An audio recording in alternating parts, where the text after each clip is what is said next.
Hello class. आज का हमारा टॉपिक है writing materials in ancient India. प्राचीन भारत में प्रयुक्त लेखन सामग्री। अगर हम भारत में लेखन कला की शुरुआत के बारे में देखें तो यहाँ पर हमें जो सबसे पहले साक्ष्य मिलते हैं वो हड़प्पा सभ्यता से मिलना शुरू होते हैं। लेकिन क्योंकि हड़प्पा सभ्यता की स्क्रिप्ट अभी तक कोई पढ़ नहीं सका है, इसलिए वो मान्य नहीं कहे जा सकते।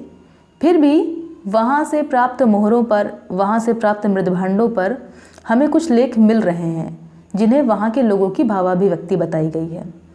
हड़प्पा सभ्यता के पतन के बाद एक लंबे समय तक हमें लेखन कला से संबंधित साक्ष्य भी मिलना बंद हो जाते हैं, लेकिन दोबारा हमें फिर से ये साक्ष्य मिलना शुरू होते हैं और ऐसा माना जाता है कि लगभग 6ठी शताब्दी ईसा पूर्व में भारत में लेखन कला से संबंधित साक्ष्य मिलना प्रारंभ होते हैं।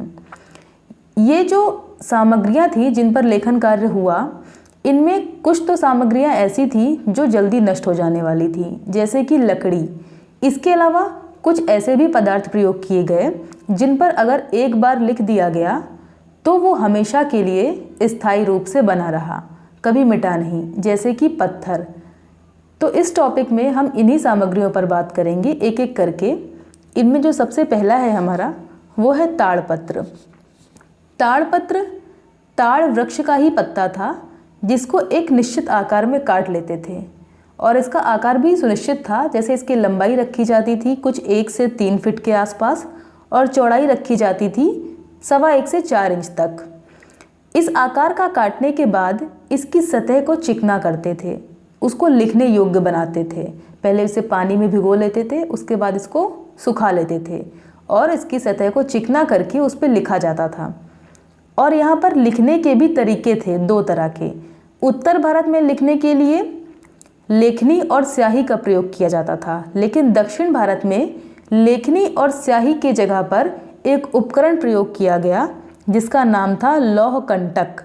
ये एक नुकीला उपकरण था जिसका सिरा काफ़ी तीक्ष्ण होता था और इससे पत्ते पर अक्षरों को उत्कीर्ण करते थे और उसके बाद जब सभी अक्षरों को लिख लिया जाता था तो उस पत्ते के ऊपर स्याही फैला देते थे और उसको गीले कपड़े से पोंछ लेते थे। तो इससे फ़ायदा क्या था कि जब स्याही को फैलाने के बाद उसको पोंछ लिया तो चिकनी सतह से तो स्याही निकल गई, लेकिन अंदर जहाँ पर अक्षर लिखे थे वहाँ पर स्याही चली गई, जिससे वो पढ़ने योग्य बन जाती थी। तो इस तरह का प्रयोग हमें मिलता है ताड़पत्र पर जो किया गया। साथ ही साथ अगर हम भारत के संदर्भ में देखें तो ताड़पत्र का प्रयोग एक प्राचीनतम सामग्री के रूप में भी देखा जाता है जो लिखने के लिए की गई। इसके अलावा भूर्जपत्र का प्रयोग भी लिखने के लिए किया गया। भूर्जपत्र भी ताड़पत्र की तरह ही एक निश्चित आकार प्रकार से काट के इस्तेमाल किया गया, लेकिन ये भूर्ज नामक वृक्ष की अंदरूनी छाल से बनाया जाता था। इसके लिए इसकी सतह को चिकना करके उसको तेल में डुबो के और उसकी सतह की घोटाई करके लिखने योग्य बना दिया जाता था।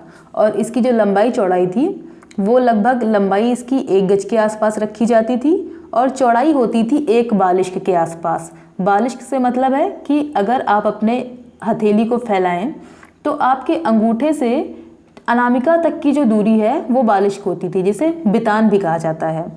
इतनी इसकी चौड़ाई होती थी और 1 गज के आसपास इसकी लंबाई होती थी। इतने आकार का काट के इसकी सतह को चिकना करके इस पर लिखा जाता था। लेकिन भारत के जिन क्षेत्रों में हमें भूर्ज वृक्ष मिलते थे वहाँ पर तो भूर्ज वृक्ष की अंदरूनी छाल का ही प्रयोग किया गया, लेकिन पूर्वोत्तर भारत में भूर्जपत्र की जगह पर अगरू नामक वृक्ष की अंदरूनी छाल का प्रयोग किया जाता था लिखने के लिए।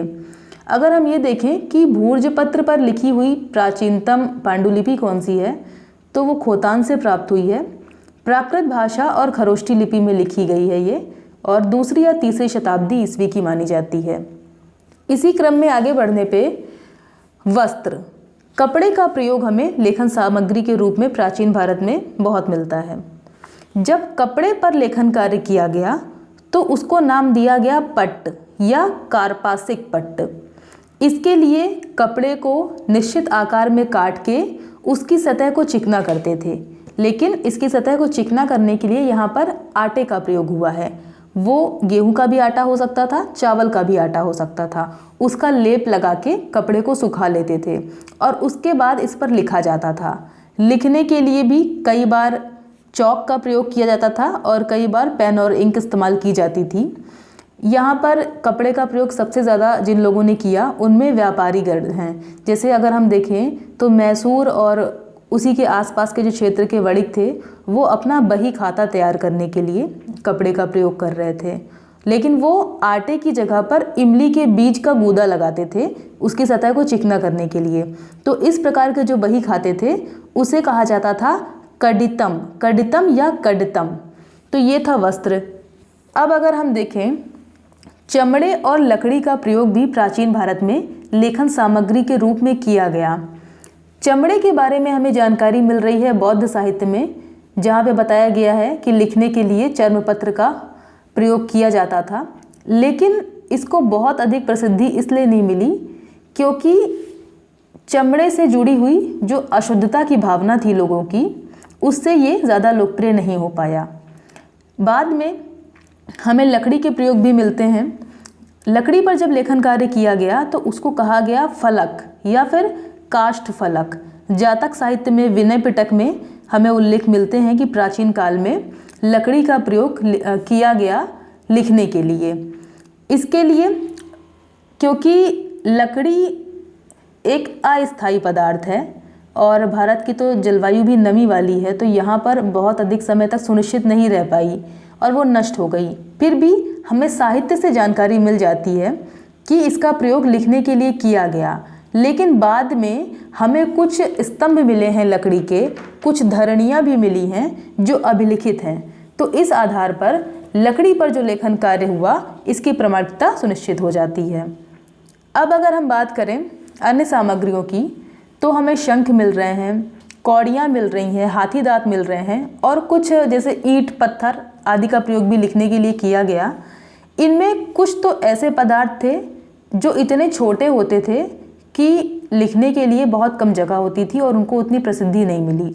जैसे कि अगर हम देखें शंख और कौड़ियाँ, तो शंख का आकार भी छोटा था और कौड़ियों का तो और भी ज़्यादा छोटा था, इसलिए इनका प्रयोग तो किया गया लेकिन ज़्यादा लोकप्रिय नहीं हो पाए ये। और अगर हम बात करें हाथी दांत की, तो हाथी दांत का प्रयोग लिखने के लिए किया अवश्य गया, लेकिन वो इतनी मूल्यवान होती थी कि हर एक के लिए तो नहीं सामान्य सी बात थी कि वो उसका प्रयोग लिखने के लिए करें, इसलिए इन सभी पदार्थों को ज़्यादा लोकप्रियता नहीं मिली। इसके बाद अगर हम देखें पत्थर, तो पत्थर का प्रयोग हमें सबसे पहले जिसका पता चलता है कि किसने किया वो था मौर्य नरेश अशोक। अशोक ने पत्थर को माध्यम बनाया लोगों तक अपनी बात पहुंचाने का। उसने इसके लिए उन स्थानों पर स्तंभ बनाए जहां पर कोई शिला नहीं थी, तो वहां पर उसने स्तंभ बनवा के उस पर लेख उत्कीर्ण कराए। सामान्य रूप से हमें स्तंभों पर उसकी राजाज्ञाएं देखने को मिलती हैं। इसके अलावा अगर किसी सार्वजनिक स्थल पर कोई प्राकृतिक शिला होती थी तो वहाँ पर उसने उसकी सतह को समतल करवा के लेख उत्कीर्ण कराए। पत्थर का प्रयोग करने का सबसे बड़ा लाभ ये भी था क्योंकि पत्थर एक ऐसा पदार्थ था जिस पर अगर कुछ लिख दिया गया तो वो कभी नष्ट नहीं हो सकता, वो चिरस्थायी बन जाएगा। तो बड़े पैमाने पर अशोक ने अपने धर्म का प्रचार प्रसार करने के लिए भी पत्थर को माध्यम बनाया। अपनी राजाज्ञाएं दिखाने के लिए, अपने अधिकारियों को अपनी राजाज्ञाओं से अवगत कराने के लिए भी उसने पत्थरों का प्रयोग किया। और स्तंभों को उसने जो अभिलिखित कराया उनको अलग अलग नाम भी दिया गया, जैसे ध्वज स्तंभ, जय स्तंभ, कीर्ति स्तंभ, छाया स्तंभ। तो इन्हें अलग अलग वर्ग में इस तरह से वर्गीकृत किया गया है।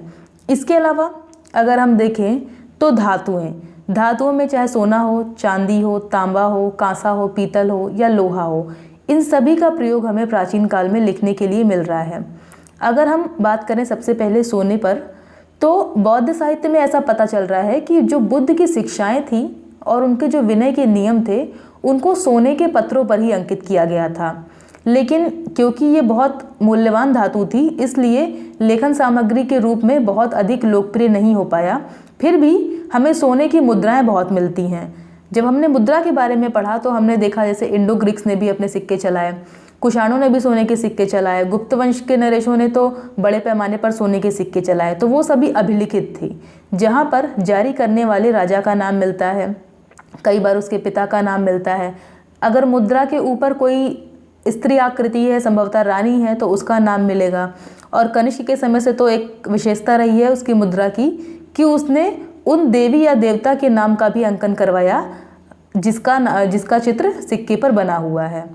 इसके बाद अगर हम देखें चांदी का प्रयोग लेखन सामग्री के रूप में किस तरह से हुआ, तो चांदी की मुद्राएं भी मिल रही हैं हमें और कुछ अभिलेख भी मिल रहे हैं।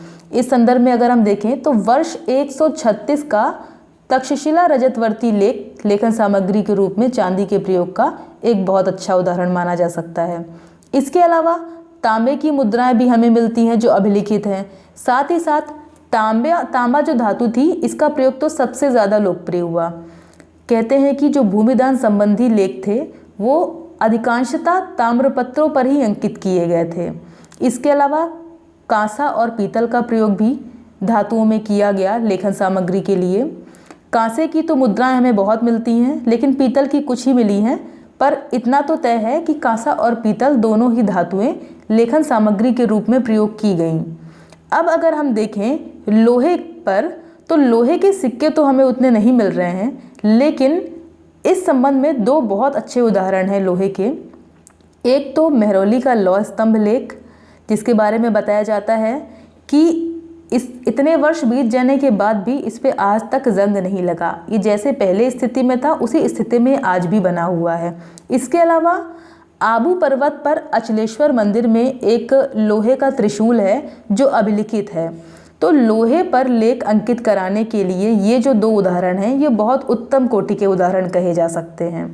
अब अगर हम बात करें पेपर या कागज़, जिसका प्रयोग आज भी हो रहा है, अगर हम कागज़ के बारे में देखें तो इसकी शुरुआत, इसका आविष्कार तो हमें चीन में ही हो जाता है 105 ईस्वी के आसपास, लेकिन भारत में लेखन सामग्री के रूप में ये मध्य युग में ही लोकप्रिय हो पाया था और तब से लेके आज तक हम कागज़ का ही प्रयोग कर रहे हैं लिखने के लिए। गुजरात से हमें कुछ 1223-24 ईस्वी की एक पांडुलिपि भी मिली है जो कागज़ पर लिखी गई प्राचीनतम उपलब्ध पांडुलिपियों में सम्मिलित की जाती है। तो ये थे प्राचीन भारत में प्रयुक्त होने वाली सामग्रियाँ। इसके अलावा हमें ईंट पर भी लेख लिखे मिल रहे हैं, बांस की चिपड़ियों का भी प्रयोग किया गया लेखन सामग्री के रूप में। तो ये सभी सामग्रियाँ थी जिनका प्रयोग किया गया। जो सामग्रियाँ नष्ट हो गईं उनके बारे में जानकारी हमें मिल रही है साहित्यिक स्रोतों से। और स्थायी लेखन पदार्थों का प्रयोग हड़प्पा संस्कृति के पतन के बाद हुआ। तो इसी कारण आज भी विद्वानों में अगर हम देखें कि भारत में लेखन कला की शुरुआत कब हुई थी, तो हमेशा से विवाद की ही स्थिति रहती है। अगले टॉपिक पर हम बात करेंगे अभिलेखों के प्रकारों पर। Thank you.